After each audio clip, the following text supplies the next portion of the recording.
Hey guys, today I'm going to tell you how to fix Apple ID terms and conditions not accepting in iPhone or iPad. If you are using any iPhone or iPad and you are stuck on this screen that your Apple ID terms and conditions are not accepting, so let's see how can you easily fix the issue. So let's see some possible fixes. So very first you just have to go back, open your settings here and go for general here.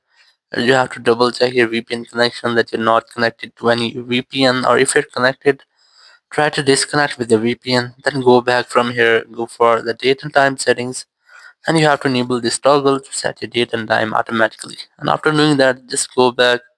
You can also try to enable or disable your airplane mode up to 4 or 5 times. It will make a quick refresh with all of your network settings. And after doing that, you just have to go back and you have to go for screen time settings, go for content privacy restrictions and disable all restrictions from here. And after that, you have to go back and you have to check if your issue is fixed or not. So I have to retry.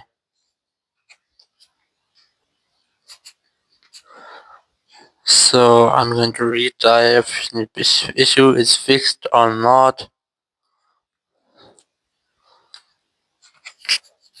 So here select continue and here tap on agree option.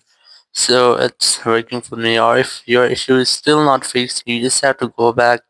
Open your settings app here, tap on your Apple ID here, tap on this sign out option and sign out from your Apple ID. Once you have signed out, you have to re-sign and it will refresh the system of your Apple ID, or after that you will be able to accept or agree the terms and conditions and it will be fixed. It will fix your issue, or in some cases if your issue is still not fixed, you have to open your Apple Support app from here. You can install it from your App Store, or you can also use your Apple Support web.